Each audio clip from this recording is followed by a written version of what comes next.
A paz, queridos alunos, estamos aqui mais uma vez para poder estudar a Palavra de Deus. Vamos iniciar nossa segunda aula da matéria Profetas Menores. No nosso encontro passado, nós demos a introdução dessa matéria. Nós introduzimos o estudo dos 12 profetas menores.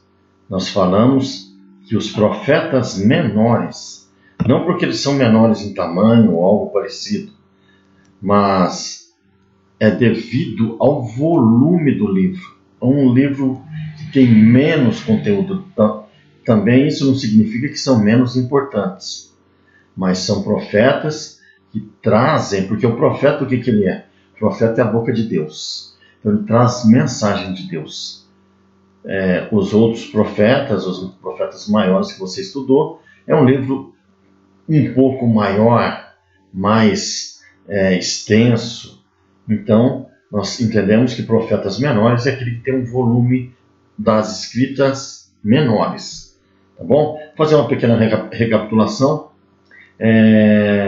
Eu creio que você já está aí com a sua Bíblia, com a tua apostila, com a tua caneta, com a tua aguinha, tá bom? Vamos fazer essa pequena introdução, resumo da aula passada e depois nós vamos orar e dar início na aula de hoje, tá bom? Hoje nós vamos estudar os profetas Amós, Oséias e Miqueias. Então, na aula passada nós fizemos essa introdução. Nós vimos que a mensagem, toda mensagem profética, ela tem um propósito, que é de instruir, corrigir e advertir o povo de Deus, tá bom? Nós vimos também que a inspiração dos profetas é divina, ou seja, vem de Deus, que é o profeta, ele traz mensagens do Pai, do alto, do céu para nós, e que nenhuma profecia provém de homem, e sim de Deus.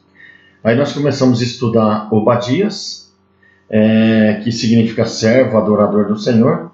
Ele profetizou ao reino de Judá e a Edom. O propósito da mensagem de Obadias foi que ele proclamou o juízo de Deus sobre Edom. Edom, você deve se recordar, são os descendentes de Esaú. Foram aquele que teve aquele problema entre Jacó e Esaú. Por causa daquele guisado, Jacó foi abençoado na frente de Esaú. Aí eles viraram inimigos e isso perdurou por séculos. Nós comentamos isso na aula passada, tá bom? Nós falamos também das bênçãos futuras, que Obadias ele profetizou o juízo de Deus sobre Edom, né? Edom fez muitas coisas, virou inimigo de Judá, né? de Israel. Tá bom? Tanto é que quando o povo foi liberto lá do Egito, o povo de Israel, eles foram passar, e eles teriam que passar por um caminho mais curto pela terra de Edom. E o rei de Edom não permitiu isso. Isso é uma pequena agulha no tanto das coisas que eles fizeram contra a Israel, o povo de Deus. Tá bom? Depois nós estudamos Joel, que significa o Senhor é Deus. Ele profetizou ao reino do sul, ou seja, de Judá. Profetizou numa época de devastação da terra de Judá. Lembra da praga dos gafanhotos? E a mensagem trata desse julgamento, ou seja, dos gafanhotos. Ali era apenas um sinal do que viria na frente, do julgamento de Deus que viria mais à frente, devido ao pecado do povo. Toda a situação adversa que vem é porque Deus está querendo advertir o povo para poder se arrepender e voltar para o caminho correto, tá? Então, veio essa mensagem e um chamado ao arrependimento, com promessa, sempre com promessa de restauração. Deus, ele pede o arrependimento, ele chama ao povo ao arrependimento e ele é um Deus misericordioso, ele dá a oportunidade de sermos restaurados. Isso é para aquele tempo, para o tempo de hoje, é para sempre, até que a gente seja arrebatado com o Senhor. E tem uma mensagem que ele alerta os sacerdotes, Joel, a clamar e promulgar jejum, convocando arrependimento, pois o dia do Senhor, ou seja, o dia do julgamento, está próximo. E está próximo mesmo. nós temos visto todos os acontecimentos que estão ocorrendo nos dias atuais, nós vemos que o dia do Senhor está próximo. Jesus vai voltar e vai julgar. Tá bom? O resumo é que Deus julga o pecado, pede arrependimento e restaura. Ele abençoa. Mas os que verdadeiramente se arrependem, é um arrependimento genuíno. Tá bom? Nós entendemos isso no nosso encontro passado. Lembrando também que nós fizemos, e nós estamos fazendo apenas uma síntese, um resumo. Não tem como, lembra que nós falamos? São 1000 e poucos, 1047, se eu não me engano, versículos bíblicos. Como que nós vamos falar? Se a gente for falar de um só, esmiuçar esse versículo, nós vamos ficar aqui a aula toda, a noite toda, o dia todo, falando disso. Depois nós falamos do profeta Jonas. Profeta Jonas, o nome dele significa pomba, que tem... e a pomba, a gente lembra de Espírito Santo, tá bom? Ele foi enviado para profetizar Nínive, uma grande cidade, uma cidade importante da Síria. Os assírios eram inimigos de Israel, olha só. Jonas era de Israel, e Nínive, os assírios, eram inimigos de Israel. E ele foi enviado por Deus para profetizar na terra dos inimigos, olha só. Que difícil, né? Que difícil para ele. E os assírios eram conhecidos pela crueldade deles, com que eles tratavam os guerreiros, os prisioneiros de guerra. Eles cegavam, arrancavam os olhos para que a pessoa que foi apreendida na guerra ali não fugisse. Eles decapitavam as pessoas, ou seja, tiravam o pescoço, faziam amontoados de cadáveres nas ruas, empalavam, ou seja, eles atravessavam com paus a pessoa e deixavam ali, sabe, misericórdia, né? Esfolavam, tiravam a pele viva das pessoas, eles eram muito cruéis. Daí Jonas foi enviado para profetizar para esse povo. Tanto é que Jonas resistiu e tentou fugir. No início, ali nos 2 primeiros capítulos de Jonas, o profeta rebelde, ou seja, ele tenta fugir do chamado de Deus como se isso fosse possível, né? Nós vimos ali no Salmo 139, do versículo 7 ao 10, por exemplo, que não tem como fugir de Deus. Onde nós vamos, Deus está. Deus é onipresente. Não tem como. Se Deus tem um propósito na tua vida, meu amado, minha amada, não adianta você querer fugir. É melhor ir para o chamado e obedecer a Deus. É melhor obedecer do que sacrificar. Tá bom? Lembra o profeta Jonas, ele foi ali cuspido, vomitado. Olha que coisa feia, né? Vomitado pelo grande peixe, e dali, segundo consta, da onde ele foi vomitado, historiadores dizem isso. A Bíblia não dá essa exatidão. Diz que ficava 1.300 quilômetros dali até Nínive, onde ele teria que fazer a missão de profetizar para aquele povo ali, porque Deus tinha um propósito naquele povo.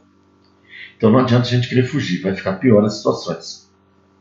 Tá bom? E o profeta resistiu porque ele sabia que Deus era misericordioso. Se ele fosse pregar aquele povo se arrependesse, Deus ia perdoar. Deus ia restaurar todo esse povo cruel. Ou seja, Deus é bom. Deus é amor mesmo, né? Tá bom? E o profeta recebeu essa missão. Então nós temos que entender que nós não temos que julgar, nós temos que amar todas as pessoas, amar os inimigos. Deus é que sabe todas as coisas, deixa para ele julgar. Se ele mandou a gente fazer, vamos lá. Se ele mandou a gente perdoar os nossos inimigos, vamos perdoar. Se Deus mandou, obedeça, tá bom? Tem muitas lições desse livro. Até esses dias, semana passada, nós estávamos fazendo aquele Momentos aí, e nós fizemos um estudo mais aprofundado a respeito de Jonas, e quanta coisa linda que apareceu, né? Quantas revelações tem em apenas um livrinho desse tamanho, com 4 capítulos e bem pequenininho, tá bom? Então nós temos que deixar para Deus o julgamento, deixar para Deus, e nós só temos que obedecer. O profeta Jonas, ali, ele estava tendo mais amor àquela boboreira, aquela árvore que trouxe sombra para ele, e que num dia nasceu, no outro dia morreu, do que aquelas 120 mil pessoas que Deus tinha um propósito com eles, que eles não sabiam discernir entre a mão direita e a mão esquerda, né? Não sabiam, e Deus tinha um plano com eles. Eles se arrependeram, foram perdoados, foram restaurados, tá bom? E hoje nós vamos continuar o resumo dos profetas, nós vamos falar de Amós, Oséias e Miqueias. Tá bom? Pegue aí a tua Bíblia, vamos orar e começar a nossa aula. Pai, muito obrigado, Senhor, por mais um tempo que o Senhor nos permite estarmos aqui para poder estudar a tua santa palavra. Espírito Santo, que o Senhor possa nos proteger. Que o Senhor possa nos dar, Senhor, revelações para que possamos entender a tua santa palavra e as mensagens que os profetas, os homens usados pelo Deus Todo-Poderoso, trouxeram mensagens para nós e que servem tanto lá para trás como para hoje, tanto para o tempo que eles profetizaram como para os dias atuais. Muito obrigado, meu Deus. Nos abençoe. Vamos começar então? Peço que você abra aí a tua apostila então. Pegue a tua Bíblia. Claro que nós vamos falar rapidamente, não dá para ficar falando muito, nós vamos falar fazer um resumo, tá bom? Então, na tua apostila está assim: Amós profetizou ao reino de Israel, reino do norte, lembra? Então, tinha um reino do norte, que era chamado também de reino de Israel, cuja capital era Samaria. Tinham 10 tribos lá, quando foi dividido o reino, lembra? E tem um reino do sul, cuja capital é Jerusalém, o reino de Judá. Ali tem as 2 tribos, tá bom? A tribo de Judá e a tribo de Benjamim. As outras 10 tribos ficaram com o reino do norte, que é esse que o profeta Amós irá profetizar. Na tua apostila está assim. Depois eu vou ler um resumo que eu fiz aqui, tá bom? Para poder enxertar mais a mensagem. Amós significa carregador de fardos, aquele que suporta o jugo. Jugo é aquele negócio, aquela trave que colocava aqui nos bois, para eles poderem não atravessar aquelas cercas, tal, aquelas coisas, tá bom? Significa também peso, carga, Amós, que é a palavra-chave do livro, tá bom? É um nome apropriado para alguém que foi arrancado repentinamente das suas raízes humildes no campo e recebeu a incumbência ou a carga de servir como profeta de Deus, tá bom? Lembra que a data, nós vamos falar uma data que pode ser aproximada, não exata, ou pode ser a data exata, tá bom? Ninguém sabe a data correta, mas é por volta de 760 a.C. O tema do livro é a justiça de Deus. Versículos-chave, você pode ler o livro de Amós e entender um outro versículo-chave. Eu pus um aqui para ter um versículo, tá bom? Versículo-chave é o 4:12. Portanto, assim te farei, ó Israel, e porque isso te farei, prepara-te, ó Israel, para te encontrares com o teu Deus. Te encontrares, lembra o quê? Um julgamento. O tema não é justiça de Deus. Quando Deus chama nós para encontrar com Ele, é porque tem alguma coisa, tá bom?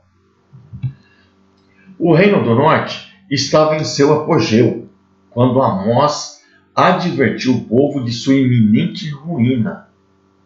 Em 8 pronunciamentos de juízo, Amós perambula, ou seja, circula pelos países circunvizinhos, ali nós já vamos ver um mapinha aí na frente, está na tua apostila, antes de se deter, ou seja, de se entregar a objetivo que era profetizar para Israel, tá bom? Para o reino do norte, para Samaria. Ele então pronuncia 3 sermões para descrever os pecados da casa de Israel e intimá-los ao arrependimento. Deus está fazendo praticamente uma intimação, tanto amor que ele tem, intima para que eles cheguem ao arrependimento. E o povo rejeita as advertências do profeta Amós e seu iminente, ou seja, próximo juízo. É descrito numa série de 5 visões. Amós, porém, termina o seu livro com uma breve palavra de esperança futura. Deus sempre traz uma esperança. Deus demonstra, porque a profecia, o que ela nos adverte, nos alerta, nos dá direção, nos corrige, tá bom? E tem sempre uma promessa. Quando nós nos arrependemos, existe uma esperança para que Deus nos restaure, tá bom? No capítulo 1 e 2, tem uma mensagem de julgamento para várias nações vizinhas. Fala sobre 8 oráculos de julgamento e envolve várias nações. Antes de entrarmos nisso, eu quero explicar. Nós vamos mostrar o próximo mapa aí, eu vou até ir nele e vou voltar, tá vendo? Existe um X aí, os números, ó, nós vamos ler aí, existe um X aí. Então, o profeta começa a falar para essas nações que estão ao redor, aí, ao derredor. Mas o objetivo principal, tá vendo o X aí? O objetivo principal era Israel. Ele estava falando dos pecados, profetizando sobre essas nações, alertando eles, e Israel estava ouvindo tudo isso, para que Israel se tocasse. Peraí, nós também temos coisa errada, nós precisamos nos acertar, não é só para eles não. Ao invés de ficar batendo palma, aquele lá está errando, eu estou bem, eu estou acertando, não. Nós temos que olhar para o espelho e ver se nós estamos bem, não é isso? Tá bom? Vamos voltar aqui. Vou voltar aqui na Bíblia aqui, só para ler um pouquinho aqui. Amós era um pastor de ovelhas. Nós vamos ver isso. Ele era um pastor de ovelhas de Tecoa, de gado. Ele veio de uma aldeia que ficava a 16 quilômetros ao sul de Jerusalém. E ele recebeu um chamado de Deus para ir ao norte, a Israel, profetizar contra Samaria e contra o reino de Israel. Samaria era a capital, mas era a todo o reino, tá bom? E Amós provocou grande dose de oposição, como nós lemos aí na tua apostila, de ira com sua mensagem, como mostra seu encontro com Amazias, o sacerdote de Betel. Betel era um dos lugares onde tinha aquele bezerro de ouro, lembra? E Amazias era o sacerdote daquele lugar. E você pode ler isso aí depois no capítulo 7, do versículo 10 a 17, você vai ver que esse homem foi lá para o rei e falou: o rapaz está falando aí isso da nação, e sabe, ele foi uma oposição ao profeta Amós. Mas depois a gente vê isso aí, tá bom?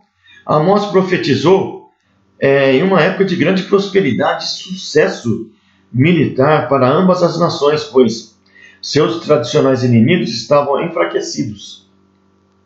Samaria, a capital de Israel, gozava de imensa riqueza e havia luxo por toda a cidade. Imagina, eles estavam bem em barbaridade, eles estavam muito bem, eles estavam ricos, eles estavam prosperando. O poder militar deles, de Israel, era muito forte, eles venciam todas as guerras. Aí vem um profeta dizendo que Deus vai colocar as mãos e que eles serão castigados e uma série de coisinhas. Todo mundo se revoltou contra ele, principalmente esse Amazias, tá bom?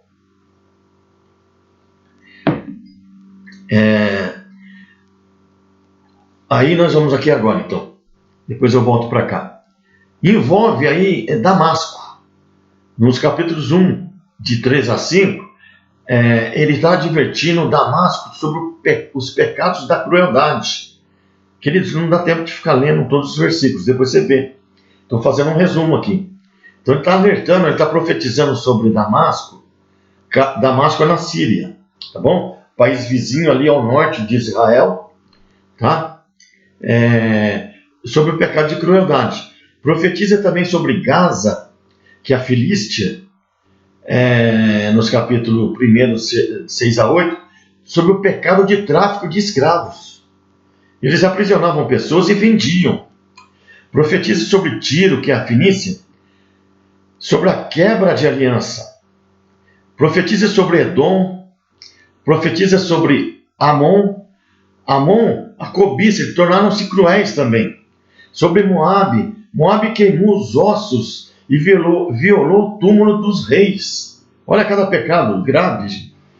Profetizou sobre Judá, porque Amós profetizou sobre Judá também. O objetivo principal dele era Israel, Reino do Norte. Mas ele também não deixa de profetizar sobre Judá, sobre a quebra de aliança com o Senhor, mentiras, enganos.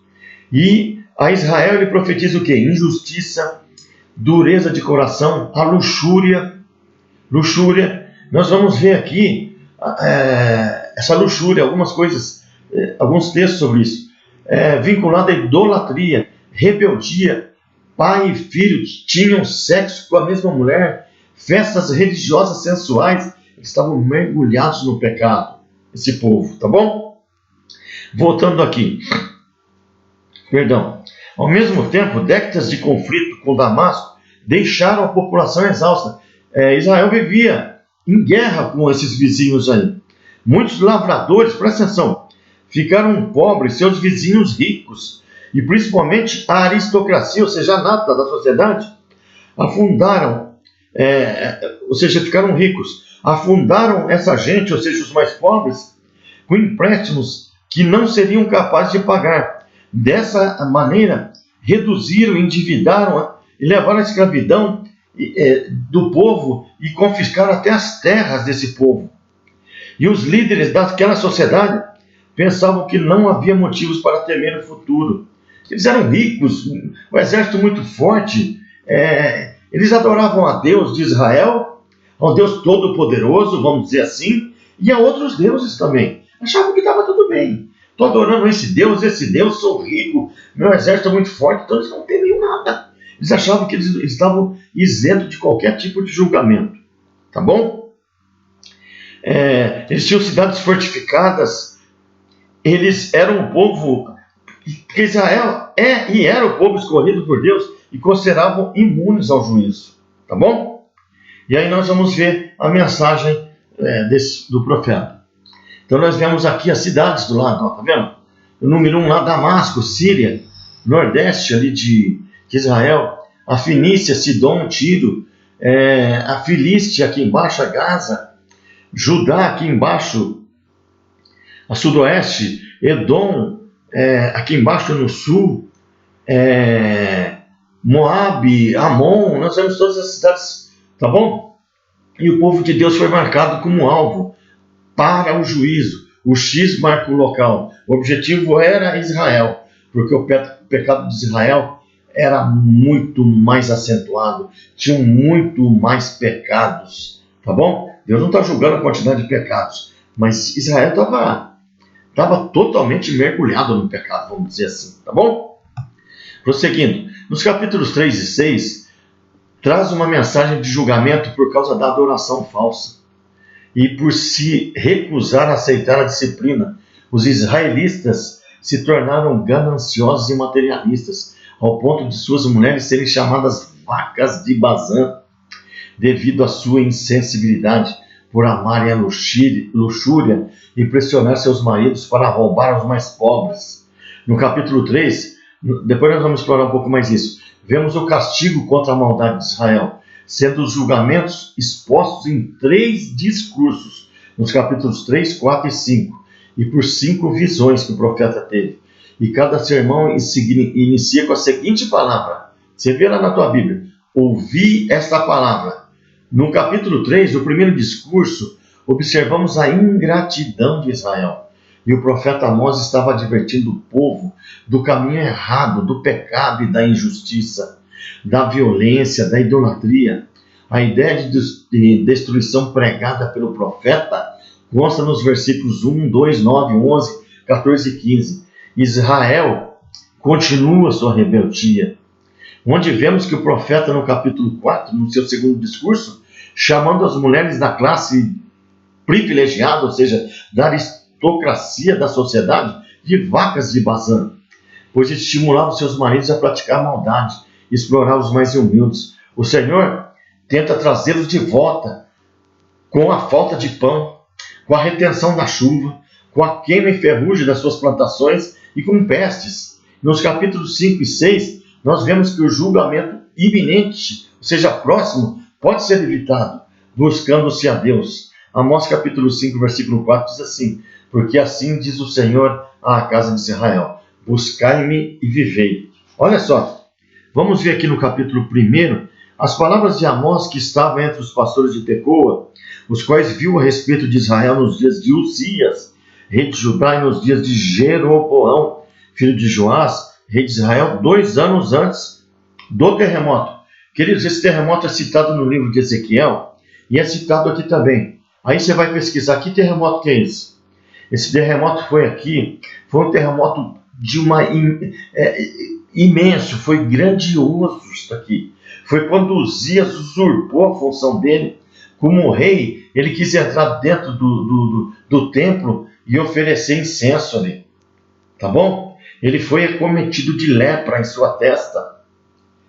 Ele foi acometido de lepra. E ali houve, porque Deus não se agradou. A função ali é do sacerdote. O rei não tem autoridade para isso. E houve um imenso terremoto. Esse terremoto é citado no livro de Ezequiel também. Tá bom? Só para explicar esse terremoto, que pode haver dúvidas, tá bom?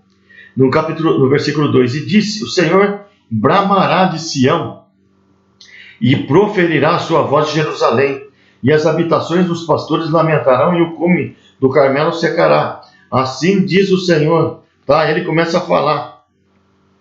Tá bom? No versículo 2, nós vemos aqui o tema do livro. Deus é como um leão que ruge. Deus é como um leão que ruge. Nesse versículo 2, o Senhor bramará de Sião, de Jerusalém. O Senhor é como um leão que ruge, pronto para devorar sua presa. O Senhor chama a atenção quando o leão chama, quando o leão ruge, todos os olhos se viram para ele e prestam atenção. Tá bom? É isso que é.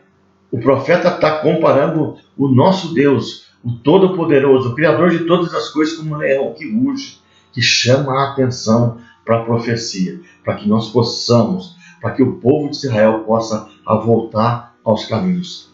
Tá bom?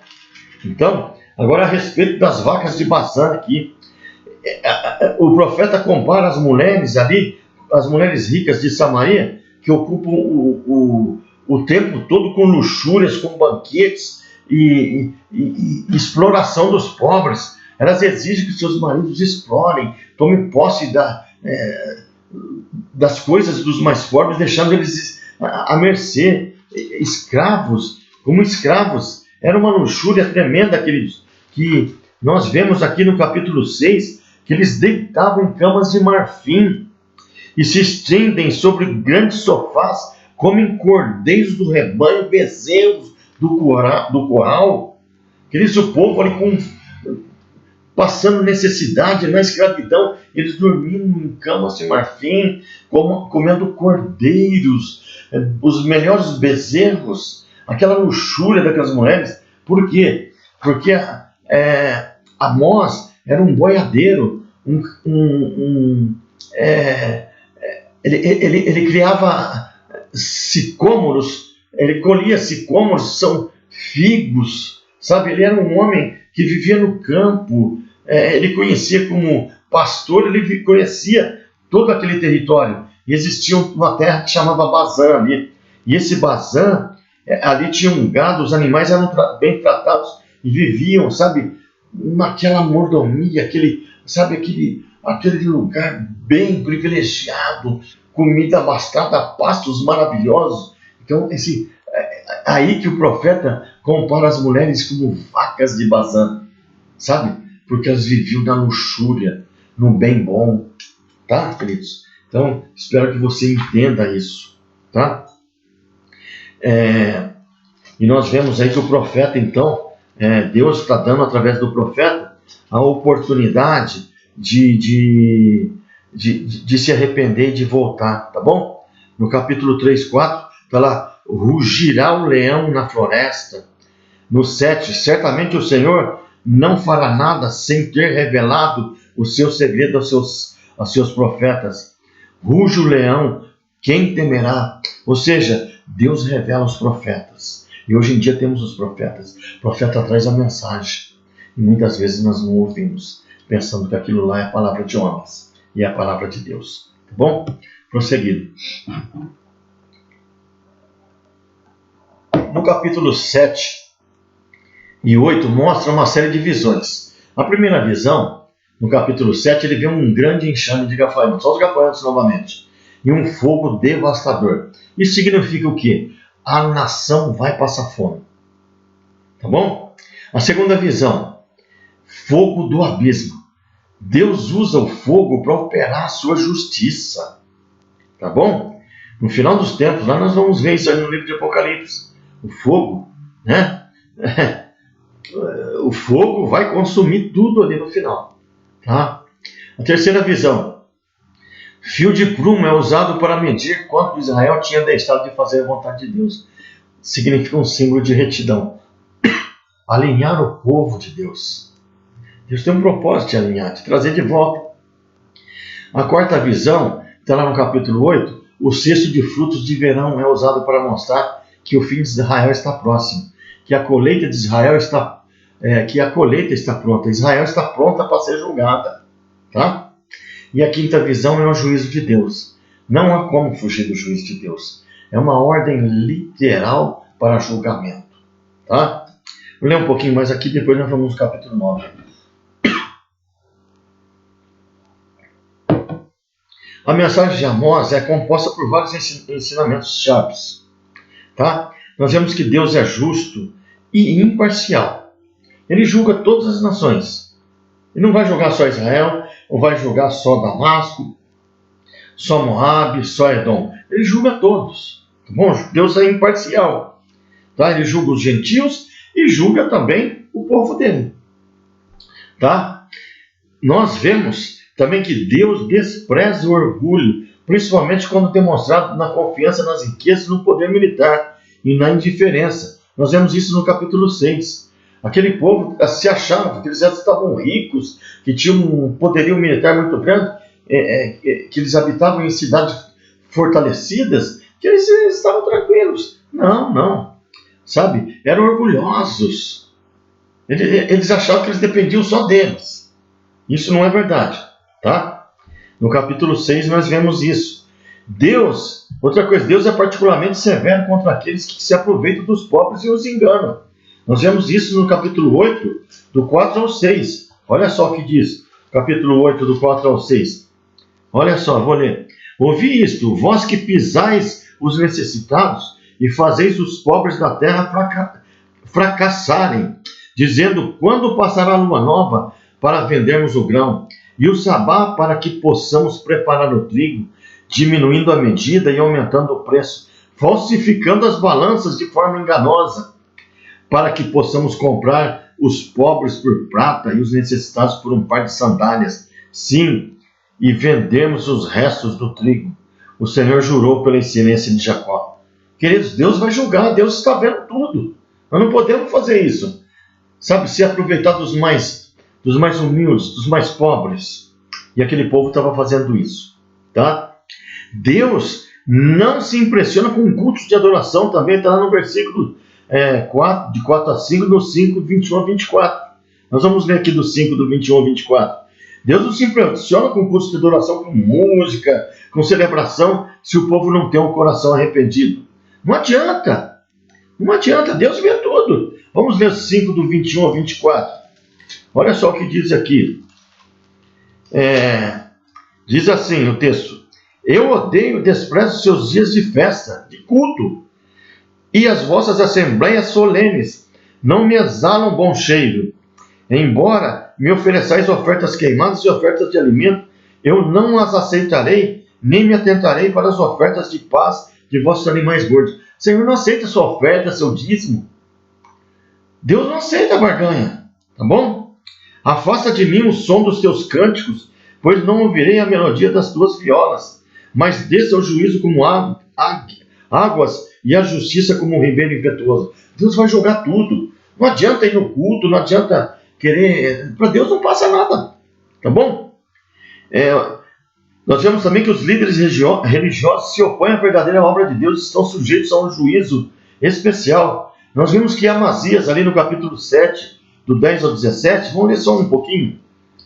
Nós vemos, olha só. Então Amazias, o sacerdote de Betel, lembra? Ele foi contra o profeta Amós. Porque Amós estava profetizando uma terra que estava nadando no dinheiro, na prosperidade, vencendo tudo. E ele vem, e Amazias se vai contra. Olha só o que ele fala. O sacerdote de Betel. Betel, onde foi colocado um dos bezerros de ouro lá, lembra? Betel, Gilgal, Berseba, Dan, locais onde tinham santuários de adoração, de idolatria. Dan, Betel, lugar do bezerro de ouro. Olha só, enviou Jeroboão ao rei de Israel dizendo: Amós tem conspirado contra ti. Olha, ele foi fofocar lá. E no meio da casa de Israel, na terra, não é capaz de suportar as tuas palavras. Pois assim diz Amós: Jeroboão morrerá pela espada de Israel, certamente será levado cativo para fora de sua própria terra. Ele foi fofocar lá. Então respondeu Amós e disse, aí ele falou para Amós, e também Amazias disse para Amós: ó vidente, vai-te, foge para a terra de Judá, ou seja, volta para a tua terra, e ali come pão, e lá você profetiza que não. No 14, então respondeu Amós e disse a Amazias: eu não sou profeta, nem filho de profeta, mas sou boiadeiro e cultivador de sicômoros. Ele era boiadeiro, ele tinha, isso dá a entender que ele tinha gados e ovelhas, cultivador de sicômoros, cultivador de figos, aquele figo, a figueira brava, tá bom? É muito utilizado, ele fazia isso. Ele está dizendo que ele não era profeta, porque havia os profetas profissionais naquela época, tá bom? Elias e Eliseu, lembra, eles fizeram a escola de profetas? Ele não era profeta, e nem filho de profeta. Ele se tornou profeta por um chamado de Deus. Deus enviou ele para profetizar, mas ele disse que ele não era profeta, tá bom? Olha só. Então, pessoas cegas de confiança em sua posição privilegiada diante de Deus, acham que não têm motivos para temer o juízo divino, mas estão completamente enganadas. Outra coisa, quando os problemas, presta atenção aqui, quando os problemas começam a aumentar em uma nação, o povo deve enxergar isso como uma advertência de Deus e se arrepender antes que seja tarde. Tá bom? No capítulo 4, do 6 ao 12, nós vemos isso. Tá? Do 4, do 6 ao 12. Deus está avisando. Ó. Por isso também vos dei limpeza de dentes em todas as vossas cidades, falta de pão. Fez faltar alimento ali. Tá bom? Em todos os vossos lugares, contudo não vos retornastes a mim, diz o Senhor. E também retive a vossa chuva. Aí você lê depois lá os textos. Ele reteve chuva, fez faltar comida. Porque Deus está avisando. Deus começa a trazer escassez. Começa a trazer aqueles gafanhotos, como lá nós vimos lá em Joel. Comendo tudo, devorando tudo. Teve até seca lá. Aqui como aqui também teve. Traz pestes, traz doenças, traz vírus. Deus está querendo dizer alguma coisa. Tá bom? Vamos lá no capítulo 9 agora. Finalizando o seu livro, o profeta Amós promete restauração do Israel espiritual. Aponta que o Senhor fará 5 coisas pelo bem do seu amado Israel. Essas promessas apontam para a restauração milenar. A dispersão de Israel para ser aperfeiçoado. O reino de Davi será estabelecido novamente. Israel será a cabeça das nações. A terra da Palestina terá grande prosperidade agrícola. Israel herdará a sua terra para sempre e jamais será removido da Palestina. Tudo isso que está acontecendo, aquela guerra ali, Israel ali na Palestina, aquele povo ali de Gaza, gente, já existe uma promessa para isso, para o final. Então, nós vemos aqui que mesmo depois do juízo, quando parece que toda a esperança se foi, Deus é capaz de trazer redenção e salvação. Nós vemos isso no capítulo 9, versículos 13 a 15. Eu vou ler aqui 9, de 13 a 15. Olha só. Eis que vem dias, diz o Senhor, em que o lavrador alcançará o ceifeiro, e o que pisa as uvas, e ao que lança a semente, e os montes derramarão vinho doce, e todas as colinas derreterão. E eu farei voltar do cativeiro o meu povo, Israel, e eles reedificarão as cidades assoladas, e nelas habitarão, plantarão vinhas e beberão o seu vinho. Eles farão pomares e lhes comerão o fruto, e eu os plantarei em sua terra, e não serão mais arrancados da sua terra, que lhes dei, diz o Senhor. Olha que tremendo essa promessa de Deus para o povo de Israel. Tá bom? Então a esperança de Israel e da humanidade também está na linhagem de Davi. Jesus veio da linhagem de Davi. Lembra? Jesus, filho de Davi, que Deus iria edificar até estabelecer o seu reino. Hoje sabemos que essa esperança se cumpriu em Jesus Cristo, descendente de Davi. Amém, queridos? Dessa forma, nós encerramos aqui a aula sobre o profeta Amós, o profeta boiadeiro, tá bom? Profeta boiadeiro. Nós vimos que o leão, que o tema do livro, Deus ruge como um leão, tá bom? Nós vimos então as promessas de Deus sobre o povo e trazendo o povo ao caminho verdadeiro, tá bom? Deus abençoe. Nós vamos agora começar o outro profeta nessa noite, nessa noite, né? Eu estou gravando à noite aqui essa aula, tá bom? O profeta Oséias, tá bom? Então vamos para o profeta Oséias. Oséias profetizou ao reino de Israel, o reino de norte também, tá bom? Oséias significa Yahvé é a salvação. Yahvé é a salvação, tá? Yahvé é a salvação. Nós vemos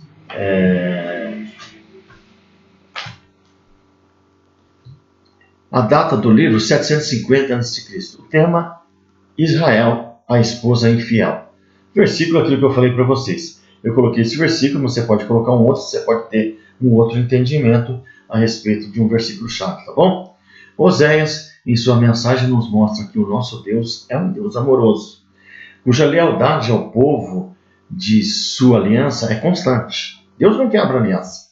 Embora Israel tenha continuado a recorrer a falsos deuses, o amor inabalável de Deus é retratado no marido sofredor da esposa infiel. A mensagem de Oséias é também uma advertência àqueles que dariam as costas ao amor de Deus. Através da representação simbólica do casamento de Oséias e Gomer, o amor de Deus pela nação idólatra de Israel é exibido em uma rica metáfora com temas de pecado, juízo e de amor perdoador. Tá bom? Embora a profecia de Oséias não tenha negligenciado Judá também, o Reino do Sul, suas mensagens eram dirigidas principalmente ao Reino do Norte, assim como Amós, tá bom? Israel, chamado com mais frequência também de Efraim, tá? Que você possa entender isso. Nós já falamos no profeta Amós, lembrando, Amós, Miqueias, Oséias, Isaías são contemporâneos, ou seja, eles profetizaram mais ou menos ao mesmo tempo, tá? Então são contemporâneos. Então o reinado, os reis são os mesmos, tá bom? Com algumas pequenas diferenciação, pequena diferença de anos, tá? Então aqui mesmo está dentro do mesmo contexto histórico.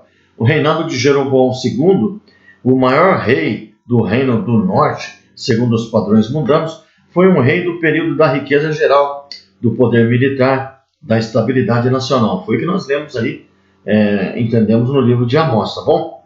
A economia era forte, o futuro parecia ser promissor e a nação estava otimista, pelo menos a classe mais alta, lembra aí das vacas de Bazã ali que Amós profetizou, tá? Então eles estavam todos orgulhosos, tá bom? Nós vemos aí que depois da morte de Jeroboão também, Israel afundou a ponto de quase chegar à anarquia, tendo 6 reis nos períodos de 30 anos. 4 deles foram assassinados, que são Zacarias, Salum, Pecaías e Peca, tá bom? No Profetas Maiores foi falar desses reis para vocês, com certeza. Obviamente, o verdadeiro motivo de Israel estar caindo aos pedaços era porque Deus estava determinado a punir o povo por seus pecados, como Oséias e Amós deixaram isso bem claro. Não é isso? Tá bom? Então, vamos ver aí que Israel pecou de 4 maneiras, tá bom? Mas vamos continuar aqui em frente. Outros versículos-chave, né? Versículos-chave. Oséias 1:2 diz assim: quando pela primeira vez falou o Senhor por intermédio de Oséias, então o Senhor lhe disse: vai, toma uma mulher de prostituições e terás filhos de prostituição, porque a terra se prostituiu, desviando do Senhor. O casamento de Oséias com Gomer, então, representa a relação de Deus com Israel, tá bom? Pega isso, que isso aí pode ser importante, né? Você pode precisar usar naquele dia que tem que fazer aquele testezinho, tá bom? Observação. Tomar uma mulher de prostituições provavelmente sugere que ela veio de um ambiente de imoralidade, de prostituição, com tendência de se tornar uma adúltera. Correto? Você deve entender isso. Gomer, nós vimos que ela teve o primeiro filho. Tá? E no versículo 1:3, vamos ler aqui, no 2 primeiro. No princípio, a palavra do Senhor por meio de Oséias, e o Senhor disse a Oséias: vai, toma para ti uma mulher de prostituições. Nós já acabamos de ler. No 3. Então ele foi e tomou Gomer, filha de Diblaim, e ela concebeu, ou seja, deu à luz, e lhe deu um filho. Deu a ele, dá para entender bem que deu, esse aqui é filho de Oséias, tá bom? E disse-lhe o Senhor, olha, o Senhor é que deu o nome, tá bom? Põe-lhe o nome de Jezreel, porque daqui a pouco vingarei o sangue de Jezreel sobre a casa de Jeú, e farei cessar o reino da casa de Israel, tá bom? Naquele dia acontecerá que quebrarei o arco de Israel no vale de Jezreel. Vamos em frente. Então, esse primeiro filho, tá bom? Jezreel. Mostra que esse primeiro filho era do próprio Oséias. Deus lhe deu o nome Jezreel, que significa Deus espalha, ou Deus semeia, tá bom? O nome sugere os planos de Deus. Lembra que na Bíblia, que nós já falamos, cor, número, nome, tudo isso tem um significado profético, tá bom? Então entenda isso. Se Deus mandou dar esse nome, porque existe alguma coisa por aí. O nome sugere que os planos de Deus para Israel era espalhar o povo no cativeiro, semear para ele um povo purificado. Tá bom? Gomer concebeu outra vez e teve uma filha. O nome dela era Loruama. É traduzido em algumas Bíblias como desfavorecida, que significa não amada. Observação, tudo indica que Oséias não foi o pai desta filha de Gomer. Vamos ver aqui, tá? Olha só, no versículo 6. E concebeu novamente e deu à luz uma filha. E Deus disse a ele: põe o nome de Loruama, porque eu não mais terei misericórdia da casa de Israel, mas tudo lhe tirarei. Olha só, que nome, tá? Não amada. Tudo indica que Oséias não foi o pai dessa filha aí. Considera inconstante que o primeiro ele lhe deu, e aqui simplesmente deu à luz, tá? O nome dela sugere a rejeição pelo marido de Gomer. Deus explicou o significado profético do nome Loruama. Ela não mostrará mais favor, graça, misericórdia à casa de Israel. Deus não mostrará mais, tá bom? Mas ainda teria compaixão. Deus tem compaixão para com Judá. Este seria salvo, não pela força militar, mas pelo que eles tinham, que eles acreditavam no poder deles, mas pelo poder de Deus. Veja o que aconteceu, depois você lê esse texto de Isaías aí. Vamos ao terceiro filho aqui, de Gomer. Outro menino recebeu o nome de Lo-Ami, que quer dizer não meu povo. Observação de novo, tudo indica que Oséias não foi também o pai dessa criança. O nome simbolizava a rejeição de Israel por Deus. Gente, Deus rejeita o pecado. O pecado, Isaías 59:2 diz que o pecado nos separa de Deus, tá bom? Oséias 2:23 diz: semearei Israel para mim na terra e compadecer-me-ei da desfavorecida, e não meu povo direi, tu és meu povo, e ele dirá, tu és meu Deus. Oséias capítulo 6,6 diz, 6,6, pois misericórdia quero, não sacrifício, e o conhecimento de Deus, mais do que holocaustos. Tá bom? Deus quer outra coisa, ele não quer besteira, tá? Oséias 14:2 diz assim, Tende convosco palavras de arrependimento e convertei-vos ao Senhor. Dizei-lhe, perdoa toda iniquidade, aceita o que é bom, e em vez de novilhos o sacrifício dos vossos lábios. A Assíria já não nos salvará. Não iremos montados em cavalos e não mais iremos à obra das nossas mãos. Tu és o nosso Deus. Por ti o órfão alcançará misericórdia. Curarei a sua infidelidade. Eu de mim mesmo os amarei, porque a minha ira se apartou deles. Resumo do livro de Oséias. Depois eu vou ler aqui as anotações que eu tenho aqui. Já vamos ler um pouco, depois a gente vai para esse resumo aí. A mensagem, o propósito. Israel pecou de 4 maneiras. A primeira, eles violaram as exigências fundamentais, ou seja, a bondade e a fidelidade, eles rejeitaram isso. Rejeitaram o conhecimento de Deus. Rejeitaram a lei, porque eles estavam sob a lei ali. Tornaram-se orgulhosos, estavam satisfeitos consigo mesmos, esqueceram-se da graça de Deus. Chegaram até mesmo a falar com desrespeito contra Deus. Em segundo, eles se envolveram com idolatria. Gente, nós lemos o Velho Testamento, a idolatria é o pecado mais recorrente, ou seja, é o pecado que mais acontece dentro do povo de Deus. E hoje também não é diferente, tá bom?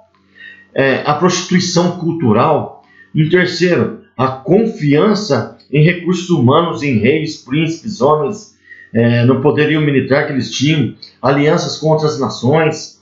Eles acreditavam, lembra que eles estavam vivendo uma prosperidade muito grande, tinham um poder, um exército muito forte. Eles estavam crendo nisso, e não no Deus Todo-Poderoso. Tá bom? Nós temos que entender. Essa mensagem é para nós. E em vez de confiar em Deus. Por último, eles eram culpados da injustiça e da violência. Inclui assassinato, roubo, mentira, opressão de indefesos. Lembra que eles oprimiam os mais humildes? Tá bom? É na mesma época de Amós isso aqui. Está ocorrendo. Tudo bem? Por meio de Oséias, o Senhor ordenou que o povo de Israel parasse com essa promiscuidade, com essa idolatria, com a iniquidade, e voltasse para ele com humildade e fidelidade à lei, à aliança. Tá bom? O juízo. Oséias informou Israel que eles estavam sofrendo porque o Senhor os abandonara. E disse que ainda viria mais disciplina, domínio estrangeiro, ou seja, outros povos invadiriam ali, eles iriam para o exílio, destruição, desolação e mortes. E o povo é duro, cabecinha dura. Tá bom? Mas trazia esperança também para aqueles que se convertessem. Oséias lembrou Israel que a graça e o amor do Senhor, ao fazer deles um povo e abençoá-los no passado, com seu cuidado atencioso e paciente, e com sua provisão abundante. Lembra? Quando tirou o povo ali do Egito? Ele deu tudo. Ele deu água, ele deu comida, ele protegia do calor, protegia do frio. Ele era a única esperança de Israel. Seus caminhos eram retos. O Senhor também lhes deu certeza de que, em resposta ao seu arrependimento e fé, queridos, Deus só restaura quando existe um arrependimento e uma fé. Lembra que a palavra de Deus diz lá em Hebreus 11:6 que sem fé é impossível agradar a Deus? Lembra? Ele, mais uma vez, teria compaixão deles e os redimiria. Ele removeria a iniquidade e restauraria a aliança, trazendo justiça e conhecimento. Ele iria reconstruir e adornar Israel novamente. Tá bom? Lembra disso? Agora vamos voltar na tua apostila. O livro de Oséias pode ser dividido em 2 partes, então, tá bom? Uma é a descrição de uma mulher adúltera e seu marido fiel. Uma mulher infiel, adúltera, e um marido fiel. Essa mulher adúltera era em Israel, que vivia em idolatria. E o marido fiel é Deus, que tem compaixão, que tem muito amor. É simbolismo da infidelidade de Israel a Deus, então. E essa idolatria. E a segunda parte aí contém a condenação de Israel, especialmente Samaria. Lembra que está sendo profetizado? Para o reino do norte, para Israel, cuja capital é Samaria. Pela adoração a ídolos. Lembra? Lá em Amós eu falei dos bezerros de ouro. Falei dos bezerros de ouro em Dan, Betel, Gilgal, lugar onde tinha um santuário de idolatria. Betel, onde tinha aquela escada ali, que Jacó subiu o céu, que ele viu a escada subindo até o céu ali, lembra? Local de idolatria. Tá bom? A primeira seção do livro contém três poemas distintos que ilustram como os filhos de Deus continuavam se apegando à idolatria. Deus manda Oséias casar com Gomer, mas depois de dar-lhe 3 filhos, ela o abandona pelos seus amantes. Israel, Deus ama Israel e Israel abandona Deus, mesmo sendo um Deus amoroso, um Deus fiel. A ênfase simbólica pode ser vista claramente no primeiro capítulo, quando Oséias compara as ações de Israel com o abandono de um casamento em busca de uma vida como prostituta. Ela abandonou ali o lar, abandonou os filhos, abandonou o marido. A segunda seção contém a repreensão aos israelitas por parte de Oséias, seguida de promessas e misericórdias de Deus. O livro de Oséias é uma narração profética do amor incansável de Deus pelos seus filhos. Desde o início dos tempos até hoje, a criação é ingrata e indigna de Deus e tem aceito o amor e a graça e a misericórdia, sabe? Tem rejeitado isso, enquanto ainda não podemos abster-se, ou seja, não se afasta da maldade. Não está muito bom, está escrito esse texto aí. O que quer dizer aqui, que apesar de Deus ser tão amoroso, Deus derramar tanta bênção sobre nós nos afastamos de Deus. Nós vamos para o adultério espiritual, que é chamado isso. Esse afastamento de Deus, essa ingratidão, é um adultério espiritual. Hoje está acontecendo isso com a igreja, sabe? Com muitos da igreja do Senhor Jesus. A última parte de Oséias mostra como o amor de Deus, mais uma vez, restaura os seus filhos. Todas as vezes Deus dá oportunidade. Ele se esquece dos erros quando se aproximam de Deus com o coração arrependido. Quando nós nos aproximamos de Deus com o coração arrependido, Ele nos perdoa. Salmos 51, 17. Deus não resiste a um coração quebrantado, um coração arrependido. Essa mensagem profética de Oséias prediz a vinda de Messias, do Senhor Jesus, 700 anos à frente. Oséias é citado frequentemente no Novo Testamento, assim como Isaías profetizou a vinda do Senhor Jesus 700 anos antes. Lembram que eles eram contemporâneos? Oséias 2,23 é a maravilhosa mensagem profética de Deus para incluir os gentios e não judeus como seus filhos. Como seus filhos. Assim como é registrado também em Romanos 9,25 e 1 Pedro 2,10. Os gentios não são originalmente o povo de Deus, mas através da sua misericórdia e graça, Ele providenciou Jesus Cristo e pela fé nele somos enxertados na árvore do seu povo. Tá bom? Depois você lê esses textos de Romanos aí.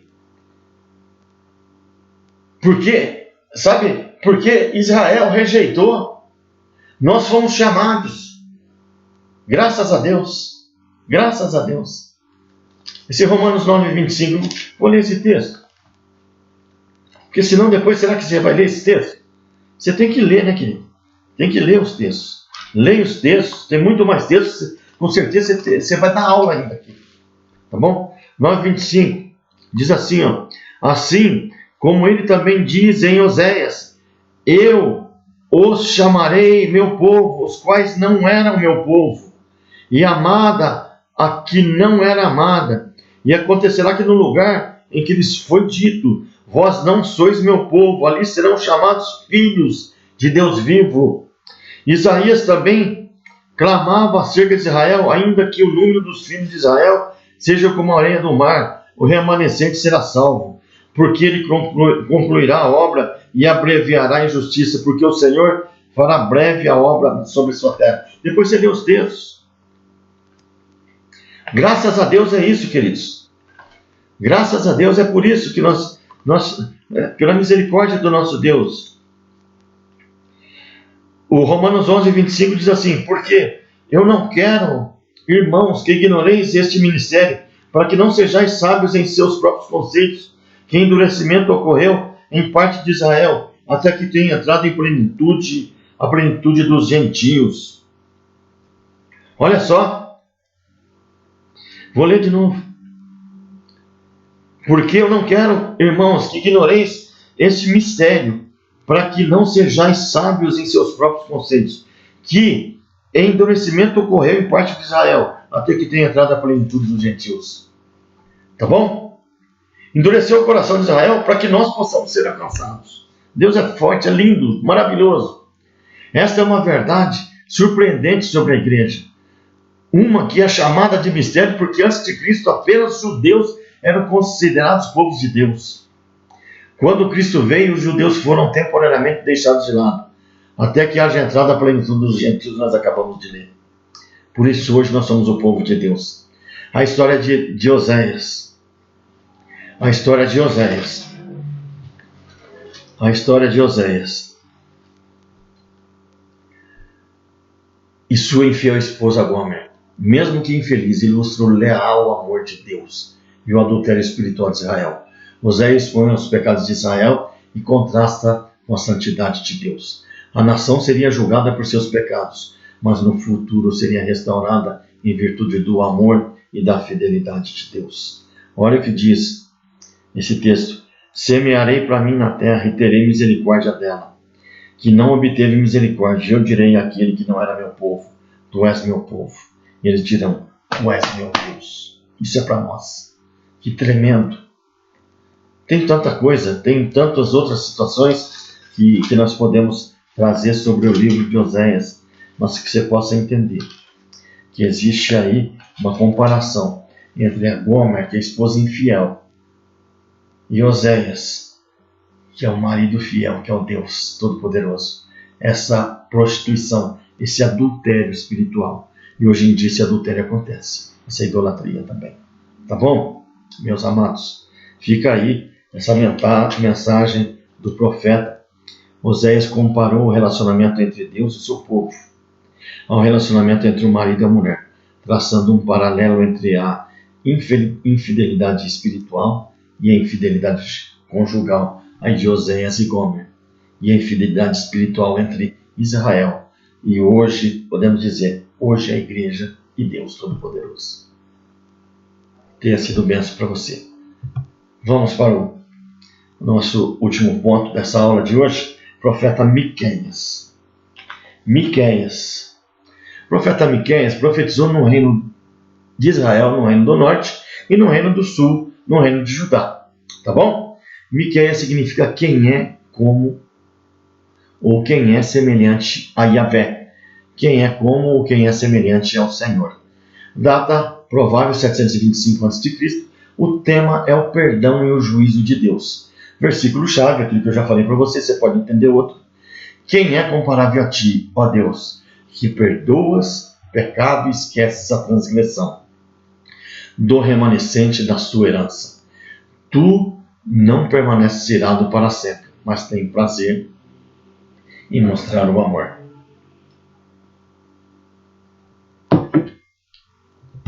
Vamos lá. Profecia de Miqueias começa com uma palavra de retribuição divina. Presta atenção. Contra Israel e Judá, em vista da radical corrupção em todos os níveis da sociedade, governantes, profetas, sacerdotes, juízes, homens de negócio, proprietários de terra.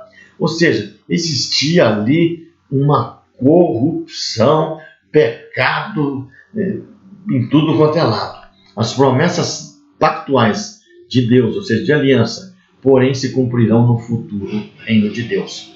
O juízo, por fim, será seguido por perdão, restauração, e o livro termina com uma poderosa nota de promessa. Mensagem: juízos de Deus contra os pecados de Israel e Judá, do capítulo 1 ao 3. Contra Israel. O profeta informa que a tolerância do Senhor havia se esgotado. Basta, chega, muito pecado. Havia atingido um ponto crítico. Os pecados, tanto é que subiu aos céus. Diz assim a palavra: por isso farei de Samaria um monte de entulho e um campo aberto, um lugar para a plantação de vinhas. Atirarei suas pedras no vale e porei descobertos seus alicerces. a ira de Deus sobre Samaria e contra Judá. O profeta adverte o povo, a liderança, os profetas, os sacerdotes, para que abandonem a vida do pecado. Caso contrário, seus filhos seriam levados cativos, prisioneiros, e Jerusalém será lavrada como um campo. Tá bom? E traz uma promessa de esperança para Israel também, no capítulos 4 e 5. Em meio ao juízo, o profeta traz uma esperança. A expressão, o monte da casa do Senhor. Nos últimos dias acontecerá que o monte do templo do Senhor será estabelecido como o principal entre os montes, e se elevará acima das colinas, e os povos a ele acorrerão. Pode ser vista como referência ao reino espiritual de Deus, o reino vindouro do Messias, tá bom? E aí, vamos ler aqui o que eu tenho aqui, depois a gente vai para esse texto que é tremendo. O capítulo 5, versículo 2, está dizendo de onde veio o nosso Deus Todo-Poderoso. Então, nós vemos que a cidade natal de Miqueias é Moresete Gat, nas planícies de Judá, ficava a 40 quilômetros aproximado a sudoeste de Jerusalém, tá bom? Nós vemos que a família do profeta não era proeminente, porque nós não vemos genealogia citada aí. Apesar de ser um homem do campo, Miqueias não era um homem inculto. Nós vamos ver isso também. Poucos profetas viram o futuro com mais clareza do que Miqueias.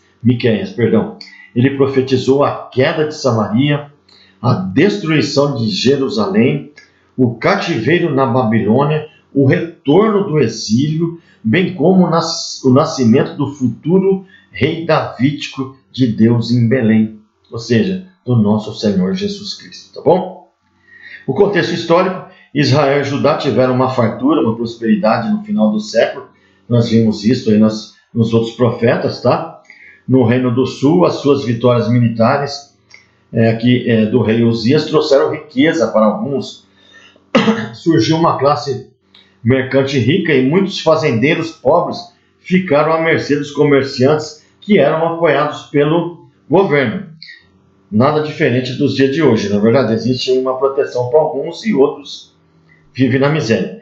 À medida que o comércio foi ficando mais corrupto, profetas de Deus falaram à nação, confrontando a riqueza ilícita, a impiedade que acompanhava.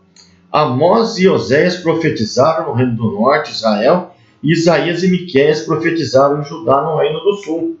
Tá bom? A cultura comercial e secular de Judá ficou no lugar do ideal da aliança de Deus. Os ricos se tornavam ricos às custas dos pobres, e Miqueias viu isso como um indício de uma estrutura social corrompida e fundamentos nacionais caindo aos pedaços. A nação começou a desmoronar, tá bom? Quando só uma classe fica privilegiada e a outra ela é consumida, tá bom? Contudo, a crescente riqueza nos dias de Miqueias levou a uma crescente insensibilidade para com os mais fracos, tá bom? Nós temos que estar atento. E uma ostensiva falta de consideração pelas leis fundamentais de Deus, ou seja, de amor, tá bom? De empatia. Nós vemos uma pessoa passando necessidade, nós temos uma obrigação, queridos, como cristãos, de ajudar essa pessoa, tá? Esse povo ali daquela época estava todo insensível. Eles estavam ricos e deixavam o outro que morria de fome. Os juízes e os legisladores se envolveram em conspirações, subornos e tantas outras formas de corrupção. Então nós estamos vendo hoje, né? As coisas não mudam, né? Os líderes religiosos estavam mais preocupados em obter dinheiro do que em ensinar a palavra, tá? Nada mais é do que a mensagem da prosperidade que tem sido pregada nos últimos tempos aí. Os ricos aprenderam a separar sua adoração da prática diária, tá bom? Judá nunca aprendeu a lição. O povo oscilava entre fé e apostasia. Nós vamos ver isso, tá bom? passou por várias crises. Miqueias pregou a um povo que há muito havia abandonado a fidelidade e a aliança, inclusive o rei, a corte real, juízes, líderes religiosos, à medida que os governantes foram se mostrando cada vez mais infiéis. Miqueias profetizou a destruição de Judá e o exílio na Babilônia. Mais adiante, porém, ele viu a restauração futura para um remanescente do povo, ou seja, o Senhor Jesus Cristo viria para resgatar tudo isso. Tá bom? Miqueias buscou declarar a transgressão desse povo, para ver se eles se convertessem, tá bom? Então, no capítulo 5, versículo 2, diz assim, a palavra do Senhor. Palavra do Senhor. Mas tu, Belém Efrata, embora sejas pequena entre os clãs de Judá, de ti virá para mim aquele que será o governante sobre Israel. Suas origens estão no passado distante, em tempos antigos. O profeta descreve o futuro Salvador de Israel, vindo de Belém de Efrata, e declara que há esperança na pessoa do Filho de Deus. Olha só, amados. Amados, a situação era tão grave. Lembra que nós vimos aí que, olha aqui, a tolerância do pecado chegou ao Senhor e havia se esgotado. O pecado havia atingido um ponto crítico. Lembra disso? Nós vimos aí agora, né? O juízo de Deus ao povo. O Senhor apresenta a sua queixa contra o povo. E Deus convoca a natureza para ser sua testemunha. Miqueias 6, de 1 a 5 diz assim: ouçam o que o Senhor diz. Fique de pé. Abra processo perante os montes. Que as colinas ouçam o que você tem a dizer. Ouçam, ó montes, a acusação do Senhor. Escutem alicerces eternos da terra. Pois o Senhor tem uma acusação contra o seu povo. Ele está entrando em juízo contra Israel. Meu povo, que foi que eu fiz contra você? Olha só o que Deus fala. Meu povo, que eu fiz contra você? Fui muito exigente? Responda-me. Eu te tirei do Egito, eu te redimi, ou seja, te salvei da terra da escravidão. Enviei Moisés, Arão, Miriam para conduzi-los pelo deserto. Meu povo, lembre-se de Balaque, rei de Moabe, pediu a Balaão, filho de Beor, respondeu. Recorde a viagem que você fez de Sitim até Gilgal. Reconheça que os atos do Senhor são justos. Olha só, Israel apresenta a sua réplica, reivindicando ignorância, apresentando questões acerca do que é aceitável ao Senhor. Antes de lermos isso, olha só,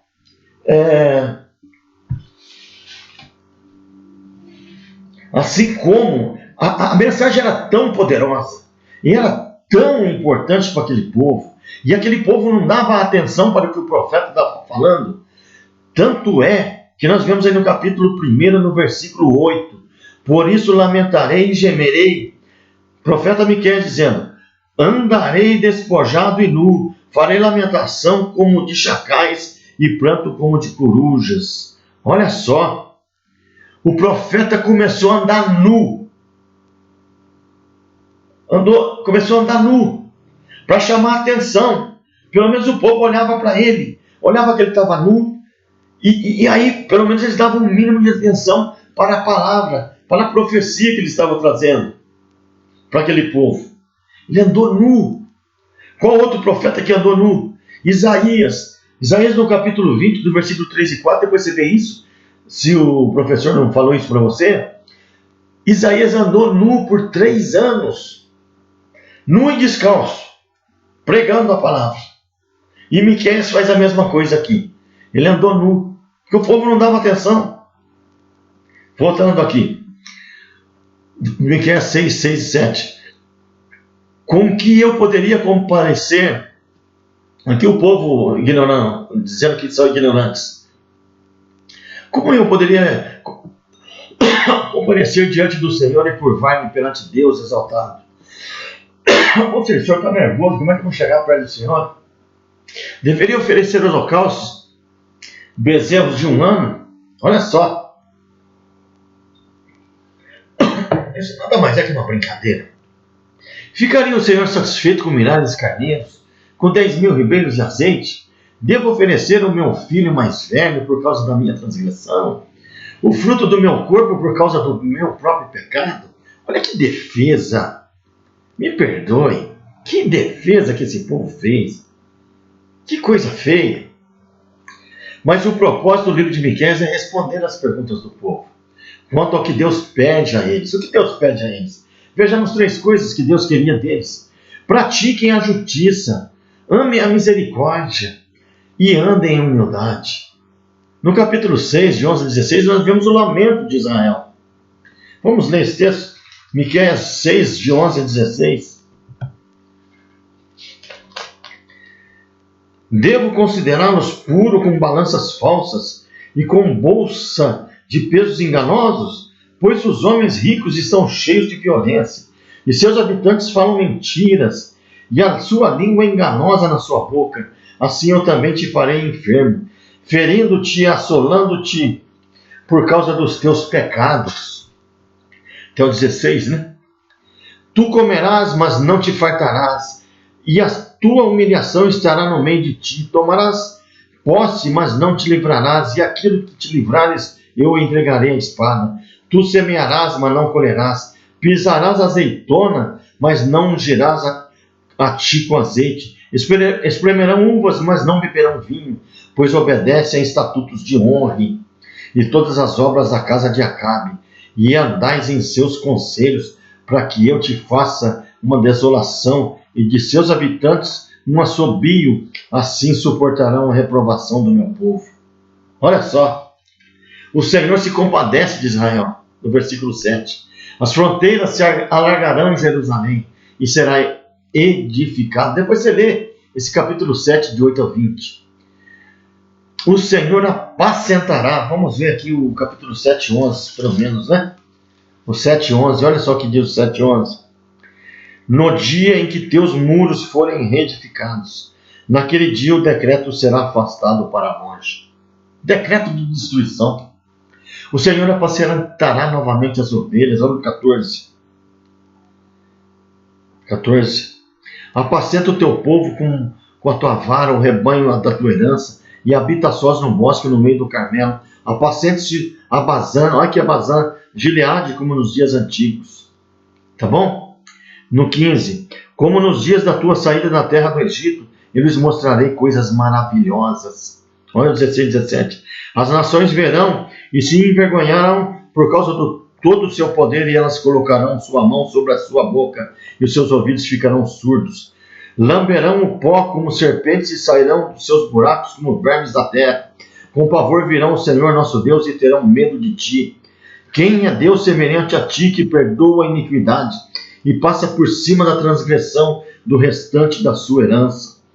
Ele não retém a sua ira para sempre, porque tem prazer na sua misericórdia. Tornará a ter compaixão de nós, sujeitará as nossas iniquidades, e tu lançarás todos os seus pecados nas profundezas do mar.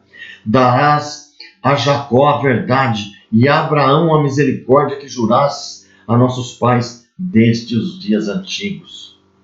Quem é comparável a ti, ó Deus, que perdoa os pecados? Que Deus poderoso, que Deus lindo. Que nós possamos entender essa mensagem do nosso Deus, que nós possamos entender a mensagem dos nossos profetas. Amém, queridos? Hoje nós falamos dos profetas Amós, Oséias e Miqueias, tá bom? Falamos das vacas de Bazã, lembra dela? Falamos do terremoto, falamos que Miqueias pregou nu. Então, se eu perguntar na prova, qual é o profeta menor? Porque tem o maior, que é Isaías, que pregou nu. Qual é o profeta boiadeiro? Amós. Qual é o profeta? Qual é o profeta que contextualiza entre o casamento dele e sua esposa e Deus e Israel? Que fala do adultério espiritual, da idolatria? Oséias. Mas tantas outras coisas. Queridos, nós fizemos aqui, nesta aula, mais um resumo, mais uma síntese dos profetas. Tem muita mensagem, tem outras que falam, puxa, o professor não falou disso, eu conheço isso, está lá no livro de Amós, eu conheço isso, está no livro de Oséias, e isso está no livro de Miqueias, e o professor não falou nada disso. Queridos, não dá tempo, o nosso tempo e a nossa aula já ficou extensa, tá bom? Vamos orar, Pai, muito obrigado, meu Deus, por mais essa aula. Que o Senhor possa, Senhor, trazer revelação. Que o Senhor possa trazer fome e sede de conhecimento aos nossos amados alunos, para que eles possam, Senhor, mergulhar na Tua Santa Palavra, nas Tuas Escrituras, nesta matéria, estudar aprofundado os profetas, ó Deus, e entender o que é a Tua mensagem para nós, para que nós possamos aprender. Pai, em nome de Jesus, eu abençoo cada um dos nossos alunos. Queridos, até a nossa próxima aula, até a terceira aula. Deus te abençoe. Até a próxima.